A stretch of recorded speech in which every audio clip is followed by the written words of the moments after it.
गणपतये नमः।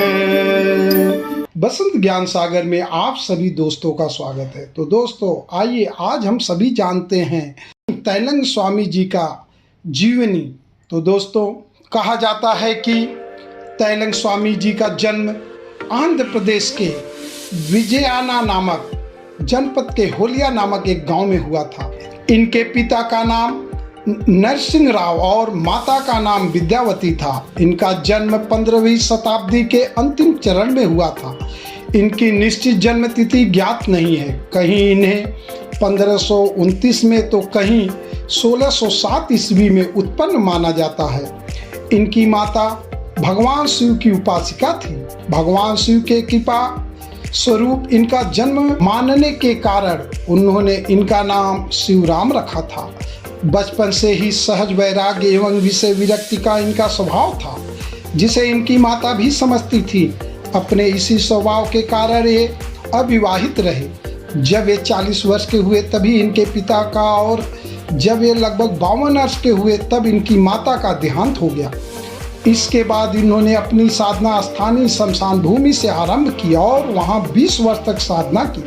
फिर इन्हें संयोगवश ही पंजाब से आए स्वामी भागीरथानंद सरस्वती से भेंट हुई और उनके साथ इन्होंने सदा के लिए होलिया गांव का परित्याग कर दिया। अनेक प्रदेशों का पर्यटन करते हुए ये दोनों प्रसिद्ध पुरुष पुष्कर तीर्थ पहुँचे।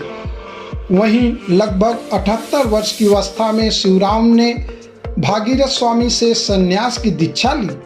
उनका नया नामकरण हुआ गणपति सरस्वती। दीक्षा ग्रहण करने के बाद ये गंभीर साधना में निमग्न हो गए। भागीरथ स्वामी का पुष्कर तीर्थ में ही देहांत हो गया। इस पवित्र क्षेत्र में लगभग 10 वर्षों तक कठोर साधना करने के बाद ये भारत के प्रसिद्ध तीर्थों की परिक्रमा के लिए निकले। तब उनकी आयु लगभग 88 वर्ष की थी। इस उम्र में भी उनका शरीर पूरी तरह सुगठित तथा बुढ़ापा का कोई चिन्ह नहीं था। इसके बाद नेपाल, तिब्बत, गंगोत्री, यमुनोत्री, मानसरोवर आदि क्षेत्रों में कठोर साधना करके इन्होंने अनेक सिद्धियां प्राप्त की।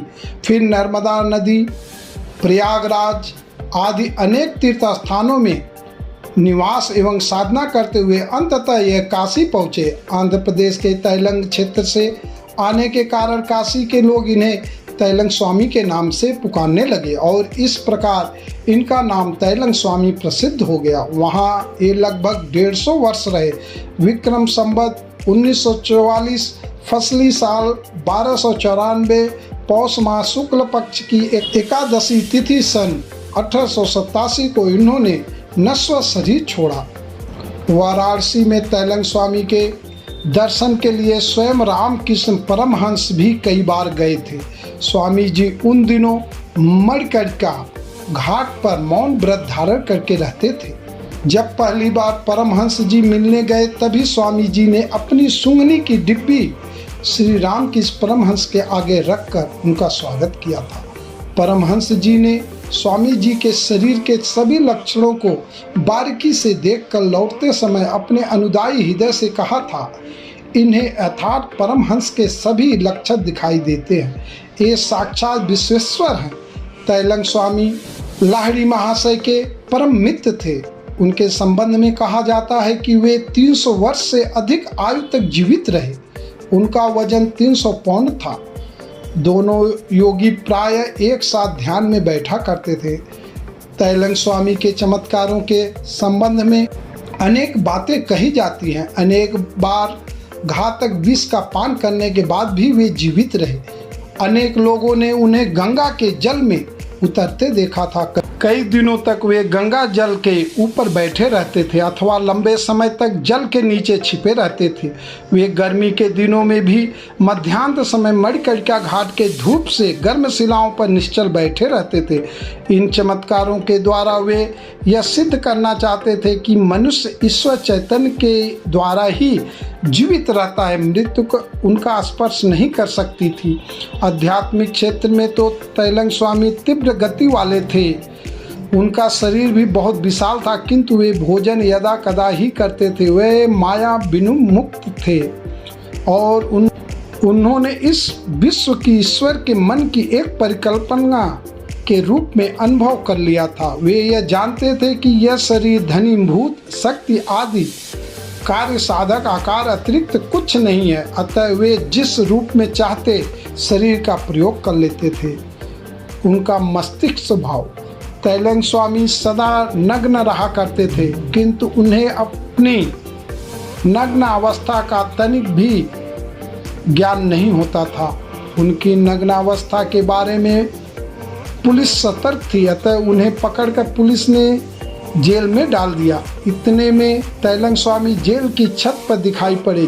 जिस कोठरी में पुलिस ने तैलंग स्वामी को बंद कर ताला लगा दिया था, उस कोठरी का ताला ज्यों का त्यों था और तैलंग स्वामी जेल की छत पर कैसे आ गए, यह आश्चर्य का विषय था। हताश होकर पुलिस अधिकारियों ने पुनः उन्हें जेल की कोठरी में बंद कर ताला लगा दिया और कोठरी के सामने पुलिस का पहरा भी बैठा दिया। किंतु इस बार भी महान योगी शीघ्र छत पर टहलते हुए दिखाई दिए। तैलंग स्वामी सदा मौन धारण किए रहते थे। निराहार रहने के बाद भक्त यदि कोई पेय पदार्थ लाते तो उसे ही ग्रहण कर अपना उपवास तोड़ते थे।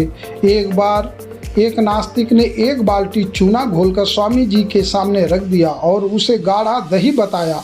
स्वामी जी ने तो उसे पी लिया, किंतु कुछ ही देर बाद नास्तिक व्यक्ति पीड़ा से छटपटाने लगा और स्वामी जी से अपने प्राणों की रक्षा की भीख मांगने लगा। तैलंग स्वामी जी ने अपना मौन भंग करते हुए कहा, तुमने मुझे विष पीने के लिए दिया, तब तुमने नहीं जाना तुम्हारा जीवन मेरे जीवन के साथ एकाकार है। यदि मैं यह नहीं जानता होता कि मेरे पेट में उसी तरह ईश्वर विराजमान है जिस तरह वह विष के अणु परमाणु में है, तब तो चूने के घोल ने मुझे मार ही डाला होता। अब तो तुमने कर्म का देवी अर्थ समझ लिया, अतः फिर भी कभी किसी के साथ चालाकी करने की कोशिश मत करना। तैलंग स्वामी के इन शब्दों के साथ ही वह नास्तिक कष्ट मुक्त हो गया। तो दोस्तों, यह रही तैलंग स्वामी जी की जीवनी। अगर आप सभी को अच्छी लगी हो तो हमारे वीडियो को लाइक, कमेंट, शेयर और कमेंट बॉक्स में हर हर महादेव जरूर लिखें।